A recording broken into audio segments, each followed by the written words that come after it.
Hi, this is Will with Freedom Gulch. I'm at International Students for Liberty Conference in Washington, D.C. I'm with Jason Stapleton. Jason, big fan of your work. I watch your show every once in a while. Definitely nice seeing your setup here, and it's really cool seeing all these different liberty activists in one place. First question is, how do you become a libertarian, and how do you identify with libertarianism? Are you asking me how I Yeah. did it?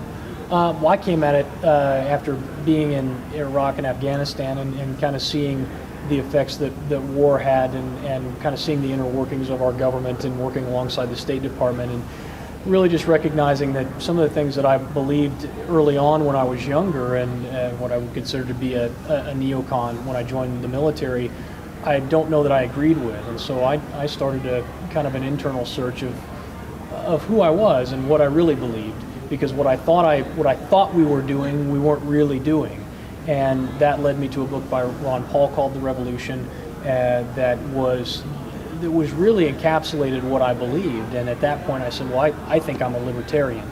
And from there, it's been a process of slowly evolving and learning more about economics and understanding more about what drives an economy and what creates the most wealth and prosperity for the most amount of people. And I think if I was defining myself, I'm a limited government person. I believe in 5 basic principles of limited government, peace, tolerance, individualism, and free markets. And I try and talk about those and explain how we can create more wealth and prosperity by following those 5 principles. So that's in a nutshell how I would define myself. And do you follow politics, or do you believe that the political process is a means to advance liberty within our lifetime, or do you believe there's other means that are more effective? Well, I most definitely follow politics. It's a big part of what we do on the show, and I believe in fighting it on all fronts.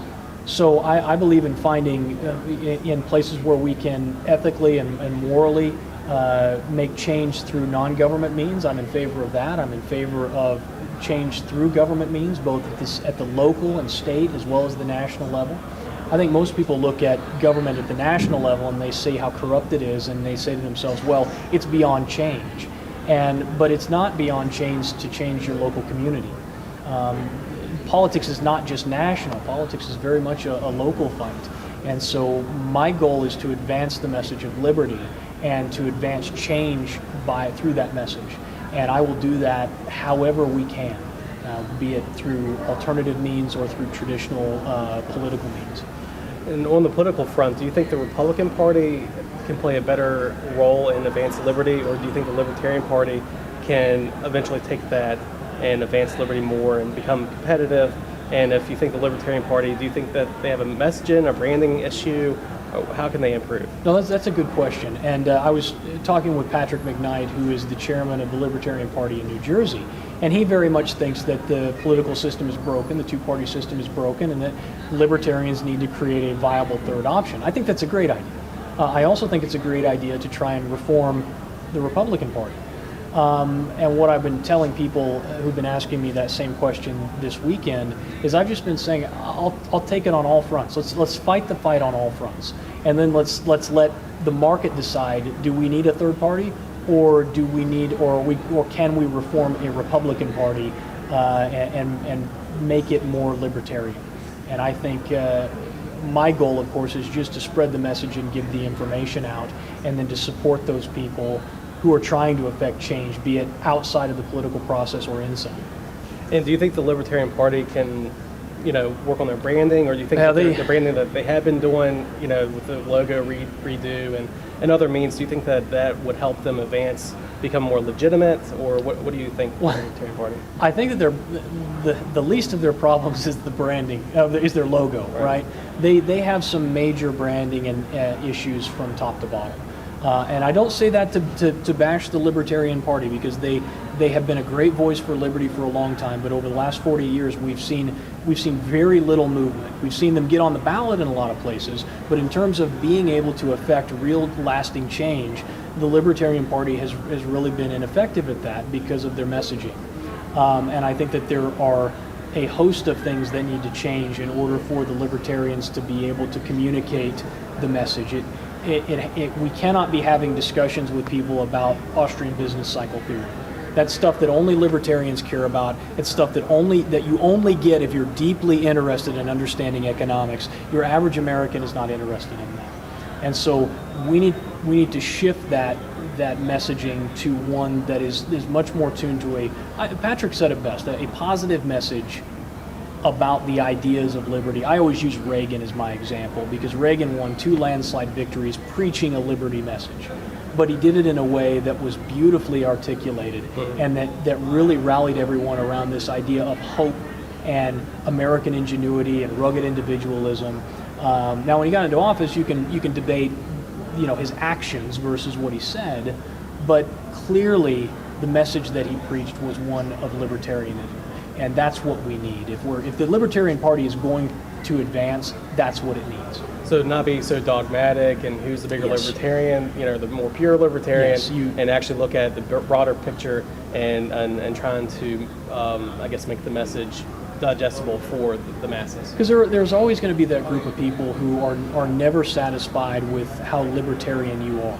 There are people who didn't like Rand Paul, and there's some guys who don't like him. Good grief, you go to some libertarian groups and they're bashing Ron Paul for the decisions he made. And I've yet to meet an unflawed man, much less an unflawed politician. Right? So I accept on its face that men are flawed and that you're not always going to make exactly the right decision every time.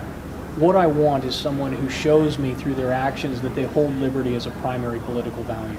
Someone who truly, guys like Massey, right? Congressman Massey clearly through his actions, through his words, and through his deeds has shown that he holds liberty as a primary political value. He's a man who deserves as much support as we can give him. And the fact that he is not running as a libertarian doesn't bother me in the least. He could say that he's not a libertarian. I would still support him because of the actions that he takes, right? So for me, it is not about trying to say, well, you're not libertarian enough, or I'm not the libertarian police, right?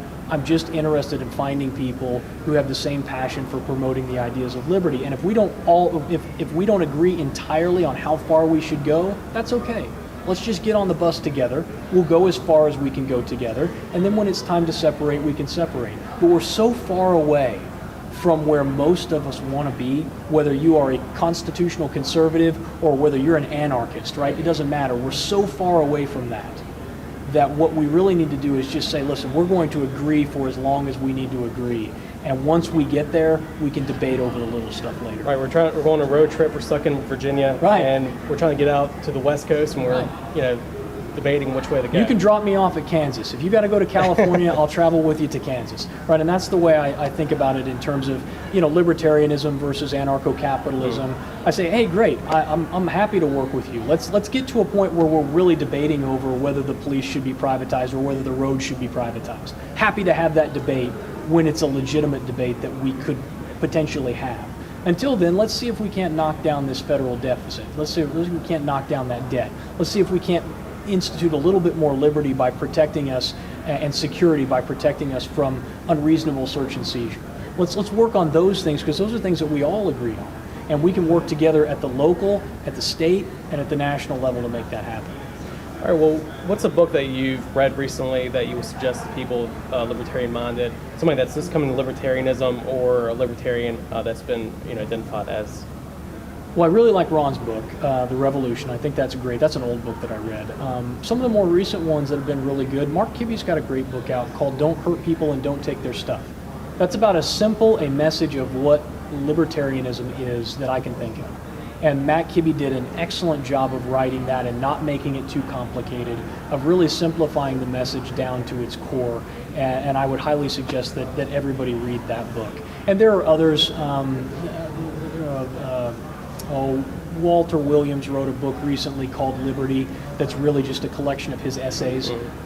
Fascinating work. He's an economist, a brilliant man, and very simple. He uses current events to teach economic principle, which I think is really key. So it's one thing to talk about business cycle theory. It's another thing entirely to look at a situation that's happening in the world and then explain why economically, why socially it's broken and how to fix it. And he just did a phenomenal job in those pieces, and it's a great book. Everybody should read that one too. And final question, why should libertarians be optimistic for the future? I don't know. I don't know. I don't know. This is the thing. I don't know that I'm optimistic. I look around and I see things are falling apart. I just refuse to believe that we're at a stage now where all we have left is just to sit around and wait for the total collapse to occur. I refuse. I was talking about that. I've been, like I said, I've spent a lot of time in Iraq and Afghanistan. I've seen little kids marching through the snow and the mud with no shoes on their feet, who are freezing to death. I've seen real poverty and real starvation brought on by war and the destruction of society. There's a lot of people inside the libertarian group who advocate for that. They advocate through it by their unwillingness to engage in political discourse, their unwillingness to engage in the political process, or just by outright saying, I'm ready for this mother to burn to the ground. And I just refuse to believe that that's what my children have in store for them, that's what we have to expect. And so I am here doing everything that I can on every front that I can, from the television station Liberty One to our show, to try and promote and advance the message of liberty, in the hopes that we can begin to reach enough people, and as the walls start coming down, as socialism continues to creep in, that people will rise up and say, enough is enough. I know that there's a better way. But I refuse to sit by idly and just wait for the doomsday to happen. That to me is an unacceptable solution. But as to whether or not I'm overly optimistic about it, I don't know. I see us continuing to slide on the wrong path, and I just hope it's not too late to turn it around. And where can we check out Jason Stapleton program and your other online presence? JasonStapleton.com is where you can go to the website. You can watch the show there. You can download the app if you want to watch it. If you have an Android device, we've got an app to listen to it as a podcast. There's a video version of the show that you can find on iTunes. Just search for my name. And you can also watch it at liberty1.tv. That's our new television network that we just started. Okay. So any of those places. And I'd love to have you come check it out and see if it's for you.